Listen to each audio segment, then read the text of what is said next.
Ew. A look of disdain followed by silence, a drawn out, why? And really? You look like an English major. People seem to believe that mathematics is antisocial and extraordinarily difficult, and they're not entirely wrong. I would actually go further to say that mathematics is not only difficult, it manages to make you feel guilty for feeling it's difficult.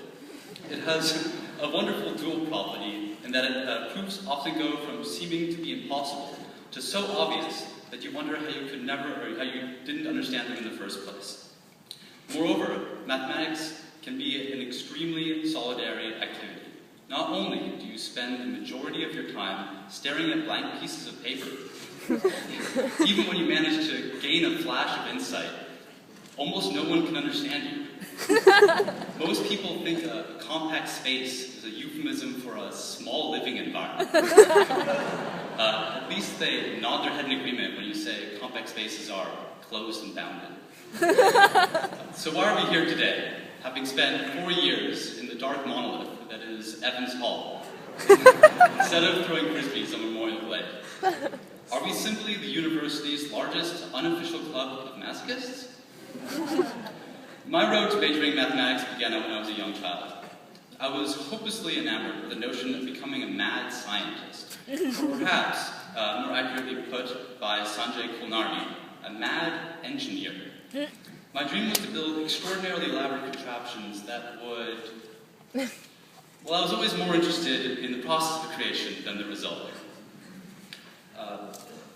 Then, in the first few years of high school, I was sure I would become a physicist, discovering the nature of reality through experimentation and the scientific method.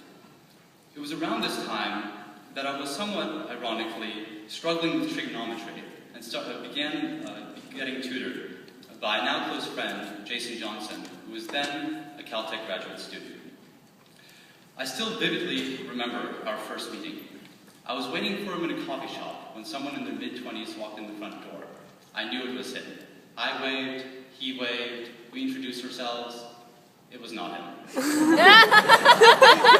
Luckily, we did eventually meet, and after a few minutes of discussion, sometime during which I imagine he decided to completely ignore trigonometry, we sat down and he said, "Okay, let me show you some real math," while writing down the fundamental theorem of algebra. It was during this first tutoring session where I was shown Euclid's proof of the infinitude of primes and was led to show that the square root of 2 is irrational, that I had my first aha moment with regards to mathematics. Those who have not had the opportunity to study mathematics and have such an aha moment, perhaps having been delusioned by a high school math teacher who stressed the algorithm and not the idea, can never appreciate the extraordinary beauty and human element of mathematics. How in two proofs of the same theorem, one can perfectly elucidate the heart of the problem, while the other feels like an endless, undirected slog.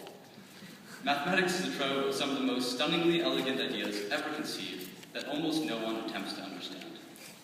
Access to these beautiful ideas, along with the professors to explain and contextualize them, is the first gift of the UC Berkeley Mathematics Department. In few other universities in the world can you find such a strong faculty who are intimidating in their intelligence, but so kind, if quirky, in their demeanor. Yeah. But 10 years from now, it will not really be the theorems or the ideas that stay with us. Even for those of us who go on to graduate school, how often will it ever be relevant that bounded entire functions are constant, or that there are no non-trivial automorphisms of the real numbers? What we have learned is secondary to how we have learned it. As I innately knew as a child, the process is more important than the result. When we thought we were learning mathematics, we were actually being taught how to think, how to take an overwhelming challenge, break it apart, and solve it on our 1000th try without being disillusioned by the 999 failures that preceded it. We have learned that we cannot expect to understand everything immediately, but trust that we have gained the ability to do so eventually. It is this intellectual perseverance that will help us succeed in whatever we choose to do. Before ending, I would like to bestow some gratitude upon those who have helped me get here. First, to my friend and tutor, Jason Johnson, for the inspiration to study math and his unwavering confidence in me.